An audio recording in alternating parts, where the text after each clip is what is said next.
Leadership is as much a process as it is a product. The process involves the act of mobilizing the resources that are needed, especially people, to achieve a common purpose or goal.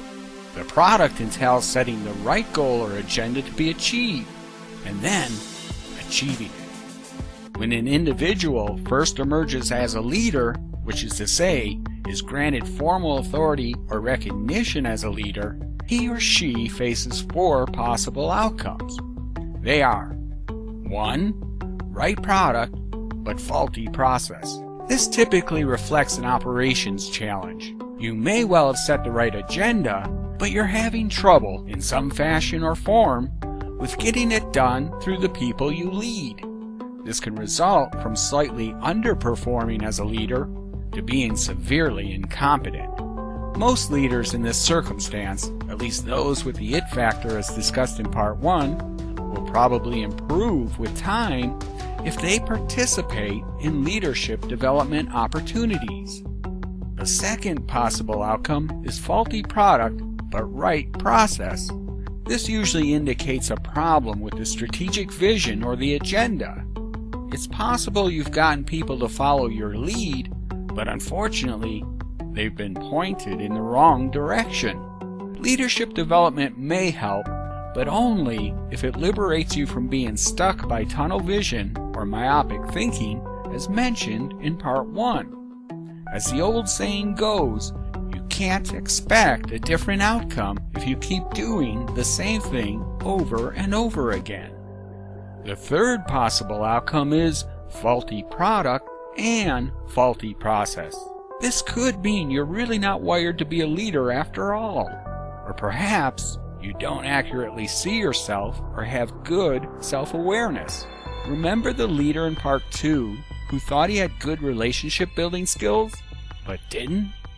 The fourth possible outcome is the right product and the right process. Because it's rare for everything to fall in place all by itself, this suggests you're good at identifying the when, where, and how for making timely adjustments or changes, whether it's in the process aspect of the leadership role or the product aspect. There's also a good likelihood you inspire others and that you've shown continuous improvement over time. Most experts in the field of leadership studies consider these individuals as having gone from being an emerging leader to having become an effective leader.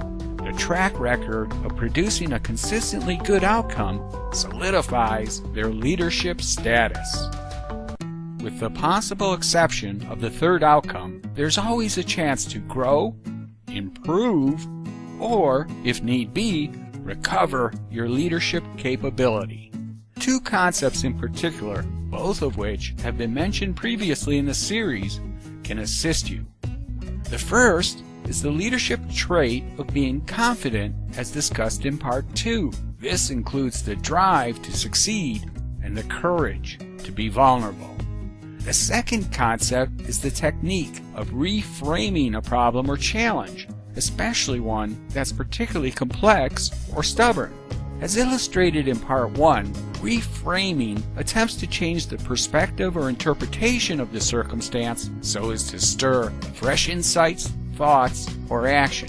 You may, for example, reframe your leadership effectiveness by acquiring new skills through development opportunities, or perhaps reframe the vision or agenda in order to get people moving in the right direction or to keep them moving in the right direction.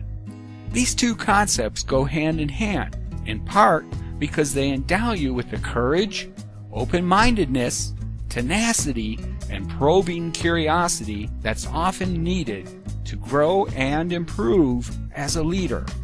Based on the literature we've sampled, here are 5 simple ways, not easy mind you, but simple, to substantially improve your self-awareness as a leader. 1. Become an objective evaluator. Assess your experience as accurately and impartially as possible. This can be difficult because most people are emotionally attached to themselves and their own success. Dr. Daniel Goleman might suggest it requires emotional intelligence to honestly look at oneself this way. Try to imagine yourself as another person observing yourself.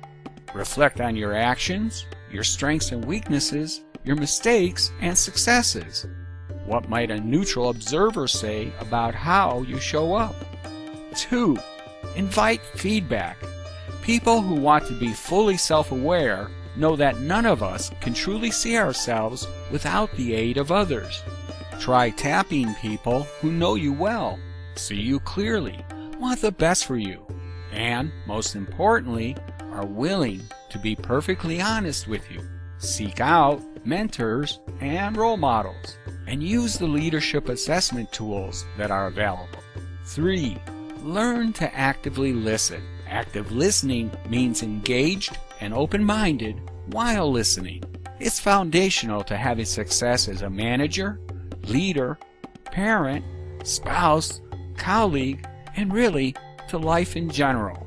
If you can listen in such a focused manner without interrupting, getting distracted, or filtering what you hear through your preconceived ideas, you'll discover that everyone around you is continually providing clues, both subtle and overt, about how you're showing up, what they think of you, and how you're impacting them.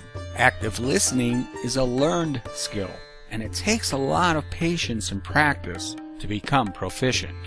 4. Embrace lifelong learning.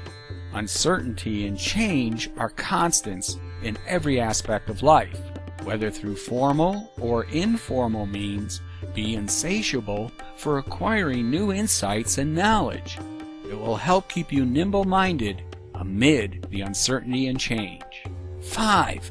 Commit to regular exercise and a healthy diet. A strong body assists with everything mentioned up to now. But just as important, it's about acquiring and maintaining habits that help you stay disciplined. In Part 4, we'll see what the experts say about the role of leadership in the foreseeable future. Come back for Part 4.